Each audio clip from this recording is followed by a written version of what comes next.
epidemia do ébola que afetou 3 países da África Ocidental em março de 2014 foi a mais grave na história do continente. Mais de 28.000 pessoas foram infectadas e quase 11.300 foram mortas. 99% dessas mortes ocorreram na Guiné, Serra Leoa e Libéria. O ébola afetou seriamente a vida das pessoas, os meios de subsistência, o setor da saúde e as economias da região, provocando uma catástrofe humanitária e ameaçando a paz e segurança. A resposta à epidemia foi lenta e difícil, e isso foi devido à fraqueza dos sistemas de saúde nos países afetados em termos de equipamento e preparação para lidar com a situação. Além disso, era a primeira vez que esta emergência sanitária afetava a África Ocidental.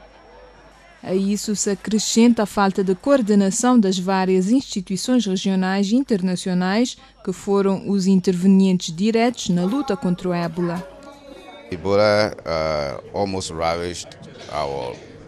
A doença do ébola quase que devastou o nosso país, sobretudo em termos de subsistência. As pessoas tinham medo de ir ao mercado. A maioria dos habitantes comem nesse mercado e, nesse caso, não se sabia quem preparava a comida e quem tocou o quê.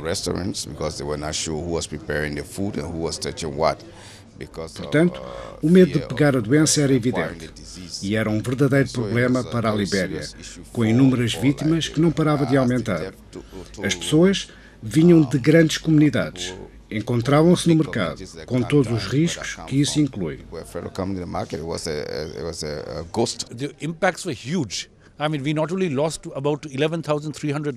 O impacto foi grande. Perdemos 11.300 pessoas. Todo o sistema de saúde desmoronou-se. De facto, entre os estragos colaterais da epidemia, algumas pessoas morreram de doenças curáveis, tais como o paludismo e pequenos problemas que podem ser tratados rapidamente. Mas, infelizmente, os sistemas de saúde não eram os ideais. As pessoas tinham medo de ir ao hospital. As escolas foram fechadas por 10 meses, o que é muito lamentável num país que perdeu uma geração inteira de jovens que não puderam beneficiar de uma boa educação. O último paciente do ébola registrado foi declarado oficialmente curado a 20 de abril no sul da Guiné. A sua recuperação permitiu começar a contagem regressiva de 42 dias, 2 vezes o período máximo de incubação do vírus, para se proclamar novamente o fim da transmissão do ébola no país e na região. Embora as condições de saúde parecem estar estabilizando-se, a doença ainda não foi erradicada nesses países. Um novo estudo publicado na revista médica Journal of Infectious Diseases, realizada na Guiné e Serra Leoa, mostra que o vírus ébola permanece no esperma até 12 meses após a recuperação. Uma situação que exige uma vigilância e uma maior monitorização das pessoas que estiverem em contacto com o vírus. Até agora, os sistemas de alerta que tinham sido estabelecidos desde o período da resposta contra o ébola estão operacionais. É preciso reforçar a sua capacidade operacional. E também apoiá-los financeiramente para a sustentabilidade das atividades de vigilância e acompanhamento das pessoas curadas do ébola. A descentralização significa compreensão da resposta pelas comunidades e famílias, através do acesso a uma informação confiável. Não devemos nos limitar em dizer não faça isso ou não faça aquilo, pois eles precisam explicar aos membros da sua família as medidas apropriadas. Por exemplo, quando uma pessoa está doente, como tratá-la e fazer com que essa pessoa vá a uma estrutura de saúde. Para reforçar a vigilância na sub-região pós-ébola, membros da sociedade civil, ONGs e governos da Guiné, Libéria, Serra Leoa e Côte d'Ivoire, os 4 países membros da União do Rio Humano, reuniram-se recentemente à volta de um workshop regional em Freetown, Serra Leoa. O objetivo desta reunião foi implementar um projeto de apoio à vigilância médica e de reforço às iniciativas de recuperação socioeconômica na África Ocidental. É importante que estejamos preparados para impedir que a doença do ébola reapareça, saindo do controle, mas também é importante e imperativo estarmos prontos para qualquer emergência sanitária e humanitária na sub-região. We've learned, but we have not really acted upon, is the reality. Nós sabíamos, mas não compreendemos bem o facto que a Guiné, a Libéria e a Serra Leoa sejam um único país, com as mesmas etnias e, sobretudo, com a proximidade das fronteiras que conhecemos. Isso é uma realidade e seria uma má ideia agir ignorando esse facto. O vírus se propagou primeiro na Guiné e em menos de 3 meses já atingia a Libéria e em menos de 6 já estava na Serra Leoa. In less than 3 months, it was in Liberia.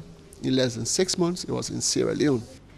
Este projeto de apoio aos 4 países, financiado em 4,5 milhões de dólares americanos pelo governo japonês e coordenado graças ao apoio do PNUD, Programa das Nações Unidas para o Desenvolvimento, permitirá a criação de um ambiente propício para o reforço da capacidade de resiliência das instituições regionais, nacionais e locais, a fim de compensar as lacunas da resposta à epidemia.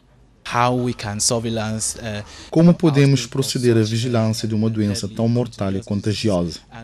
Nós ajudamos os agentes da comunidade, mas também os agentes governamentais, a controlar todas as epidemias, mas também garantir que as condições de subsistência da comunidade fossem preservadas. É importante que as pessoas recuperem tudo o que perderem. Isso vai levar o tempo que for necessário para habilitar a sociedade e torná-la mais produtiva.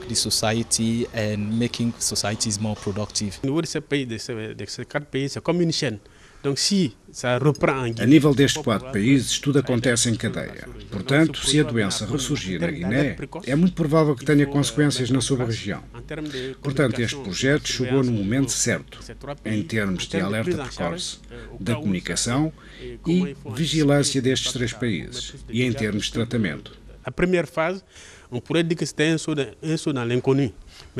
Pois vai permitir-lhes antecipar a fim de que a doença não cause maus prejuízos. A primeira fase era algo desconhecido. O segundo componente do projeto vai permitir às pessoas se recuperarem dos prejuízos econômicos que a epidemia causou. Será prestado apoio às autoridades locais, sociedade civil e organizações comunitárias para promover iniciativas de empreendedorismo e microfinanças favoráveis ao desenvolvimento econômico e social, especialmente para mulheres e jovens. É sobretudo o nível local das comunidades que vamos apoiar, o que constitui para nós o aspecto mais importante. Isso significa reforço das comunidades locais e transfronteiriças, assistência para que essas comunidades sejam mais resilientes, pois elas se sentiram muito sozinhas e abandonadas. Portanto, vamos concentrar-nos realmente na assistência para a recuperação comunitária. L'Ebola, c'est un problème de développement, un problème également d'accès. O ébola é um problema de desenvolvimento, um problema de acesso à higiene. Portanto, a primeira medida que tomamos foi assistência psicológica. Em seguida, foi desenvolvido um plano de saúde, pois um corpo doente não pode ir muito longe. E também o aspecto econômico é muito importante, pois sabemos que as mulheres sustentam a casa de uma certa forma. Por isso, se elas perderem o seu emprego ou se o seu comércio deixou de funcionar por causa do bloqueio das fronteiras, neste caso, elas vão beneficiar de atividades geradoras de rendimento. Lá, il y aura des activités génératrices de revenus dont elles vont bénéficier. A epidemia também desacelerou o progresso no quadro dos Objetivos de Desenvolvimento do Milênio, reduzindo a capacidade dos governos de cobrar impostos, investirem nas infraestruturas e serviços sociais e melhorarem a vida dos seus cidadãos. Para os diferentes intervenientes na recuperação pós-ébola, é essencial que o projeto contribua para uma abordagem de desenvolvimento integrado a longo prazo, a fim de promover uma melhor gestão das questões interrelacionadas de governança, segurança, resiliência e oportunidades de financiamento. Atualmente, a África enfrenta muitos desafios. O desafio do crescimento inclusivo, ou seja, como garantir que esse crescimento beneficie o maior número possível de pessoas. Isso é o principal desafio que o projeto tenta vencer. Um outro desafio-chave é a transformação econômica e estrutural, ou seja, como fazer com que setores e recursos sejam reorientados. Os setores de fraca produtividade para os setores de forte produtividade. Trata-se então de criar valor acrescentado. Se repararem bem, o que este projeto faz é, entre outras coisas, permitir às populações nas zonas transfronteiriças mais afetadas pelos impactos da doença beneficiarem de oportunidades para gerar valor acrescentado através das cadeias de valores, registrar progressos em matéria de comércio e integração econômica. Portanto, este projeto já constitui um começo de resposta a estas dinâmicas. Nós tiramos muitas lições da crise. Se não somos capazes de implementar medidas de proteção e alerta para as comunidades vulneráveis e para as economias destes países, elas serão assim expostas durante novas crises e registrarão mais atrasos e regressos no seu crescimento, o que seria lamentável na nossa corrida para o desenvolvimento sustentável da Agenda de 2030. Para cumprir as nossas ambições de desenvolvimento, não poderemos nos dar ao luxo de perder as nossas conquistas. Num período de 1 ano, o projeto certamente não conseguirá resolver todos os problemas relacionados com a recuperação pós-ébola, mas vai permitir melhorar a resposta à crise humanitária e estabelecer os mecanismos de recuperação econômica dos países afetados.